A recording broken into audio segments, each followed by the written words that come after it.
YouTube world, welcome to Sri on diaries. నేను మీ శ్రీ. నిన్న నేను పెట్టే వీడియోకి చాలా సపోర్ట్ చేశారు. మీ అందరి సపోర్ట్కి చాలా థ్యాంక్స్ అండి. నా ఫస్ట్ వీడియోకి ఇచ్చిన లైక్స్, కామెంట్స్ చూసి చాలా సంతోషంగా అనిపించింది. ఇక మనం డైలీ వ్లాగ్లోకి వెళ్ళిపోదాం. ఈరోజు నా సెకండ్ వీడియోలో నా డైలీ హౌస్ వర్క్ చూసుకుంటూ మా అమ్మ చెప్పిన ఒక అందమైన మహాలక్ష్మి కథ మీతో షేర్ చేస్తాను. మీ అందరికీ నచ్చుతుందని అనుకుంటున్నాను. ఊర్లో ఒక రాజు ఉండేవాడు అన్నమాట. అతనికి ఒక రాణి కూడా ఉండేది. ఆ రాజు అంటే రాణికి చాలా ఇష్టం. సో రాణి కూడా రాజు అంటే చాలా ఇష్టం. సో రాజుగారు ప్రపంచం అంతా తిరిగి రాణిగారి కోసం ఒక ముత్యాలహారం తీసుకొచ్చారనమాట. రాణిగారు ఒకరోజు స్నానం చేస్తుండగా ఆ ముత్యాలహారం ఒక కాకి ఎత్తుకెళ్ళిపోయిందనమాట. అదే రాజ్యంలో ఒక పేదావిడ కూడా ఉండేది. ఆవిడకి 4 పిల్లలు. ఆవిడ ఎంత కష్టపడినా ఆ పిల్లలకి సరిగ్గా తిండి కూడా పెట్టలేని స్థితిలో ఉందన్నమాట. ఒక చిన్న గుడిసెలో ఉండేదన్నమాట. ఆ కాకి రాజ్యం అంతా తిరిగి ఆ పేదావిడ ఇంట్లో ఆహారం వేసిందనమాట. ఇటు రాజు కూడా నా రాణి ఆహారం లేదని చాటింపు వేశాడనమాట. ఎవరు నా రాణి ఆహారం తెచ్చిచ్చినా వాళ్ళకి ఏమడిగినా ఇస్తానని చాటింపు వేశారనమాట. నా పేదావిడ రాజు దగ్గరికి వెళ్ళింది. చెప్పిన మాట ప్రకారం రాజు ఏం కావాలో కోరుకోమన్నాడు. ఆ పేదావిడ నాకు బంగారం కావాలి, వెండి కావాలి అని ఏది అడగలి. ఆఖరికి వాళ్ళ పిల్లల కోసం కూడా మంచి తిండి కూడా కావాలని కూడా అడగలి. ఒక వింత కోరిక కోరిందండు. ఆ కోరిక విని రాజ్యంలో ప్రజలంతా షాక్ అయిపోయారు. ఆ కోరిక ఏంటో తెలుసా మీకు? గెస్ చేయండి. సరే నేను చెప్తానులే.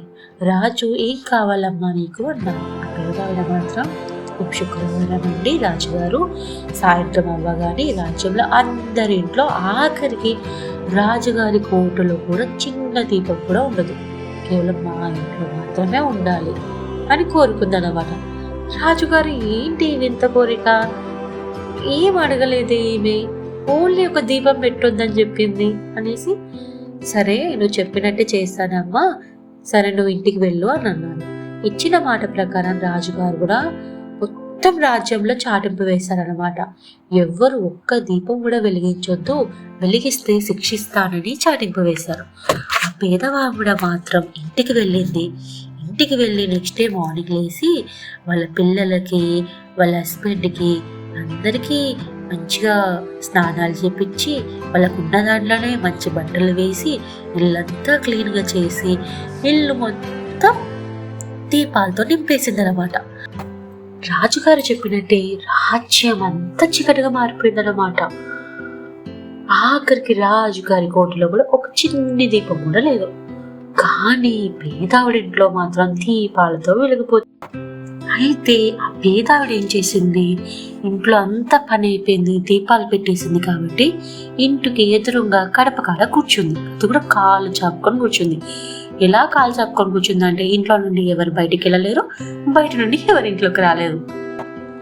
ఒక చింపురి జుట్టు వేసుకొని బట్టలంతా మురికితో జుట్టు విరబోసుకొని ఒక ఆవిడ ఇంట్లో నుంచి బయటకు వస్తుందన్నమాట. అప్పుడు ఈమె అడ్డంగా కూర్చుంది కాబట్టి కాస్త కాలు తీయమ్మా, నేను మీ ఇంట్లో నుంచి వెళ్ళిపోవాలి అని అడుగుతుంది.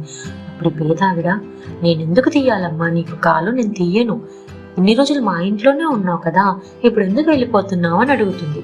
అప్పుడు ఆ దరిద్ర దేవత ఏమంటుందంటే, క్షమించమ్మా, మీ ఇంట్లో ఎన్ని రోజులు ఉన్నాను, మీ ఇల్లు ఎంత వెలుగుతో ఉంటే నేను ఉండలేకపోతున్నాను, ఇప్పుడు నేను మీ ఇంట్లోకి వెళ్ళిపోతున్నాను, కాస్త కాలు తీయమ్మా అని అన్నది. అప్పుడు ఈ పేదావిడ ఆలోచించి, ఇంకెప్పుడు నా ఇంట్లో అడుగు పెట్టనని నాకు మాట ఇవ్వు, అప్పుడే నేను కాలు తీస్తా అని చెప్తాను. అప్పుడు ఆ దరిద్ర దేవత, సరే అమ్మా నేను నీకు మాట ఇస్తున్నాను, ఇంకెప్పుడు నీ ఇంట్లో అడుగు పెట్టను అని చెప్పేసి అంటుంది. అప్పుడు పేదావిడ సరే అనేసి కాలు తీస్తుంది. కాలు తీయగానే ఒక్క అడుగులో బయటికి వెళ్ళిపోతుంది. దరిద్ర దేవత వెళ్ళిపోయిన తర్వాత ఒక అందమైన ఆవిడ పట్టు చీరతోటి, నిండు నగలతోటి, అందమైన నవ్వుతోటి బయట నుంచి ఇంట్లోకి రావడానికి చూస్తుంది. అప్పుడు ఈవిడ మళ్ళీ కాలు అడ్డం పెట్టేస్తుంది. అప్పుడు ఆవిడ అంటది, ఎందుకమ్మా కాలు అడ్డం పెడుతున్నావు, నేను ఇంట్లోకి వెళ్ళాలి అని అంటది. అప్పుడు పేదావిడ, ఎవరమ్మా నువ్వు, మా ఇంటికి వచ్చావు అని అడుగుతుంది. ఆవిడ అంటది, నేను మహాలక్ష్మిని, నేను బయట ఉండలేను, రాజ్యమంతా చీకటిగా ఉంది, ఈ ఇల్లంతా దీపాలతో వెలుగుతుంది, నేను మీ ఇంట్లోకి వస్తాను అని అంటది. అప్పుడు ఈ పేదావిడ అంటది, నాకు మాట ఇవ్వమ్మా, ఒక్కసారి నా ఇంట్లో అడుగుపెట్టాక ఇంకెప్పుడు నా ఇంటి నుండి వెళ్ళొద్దు అని నన్ను అడుగుతుంది.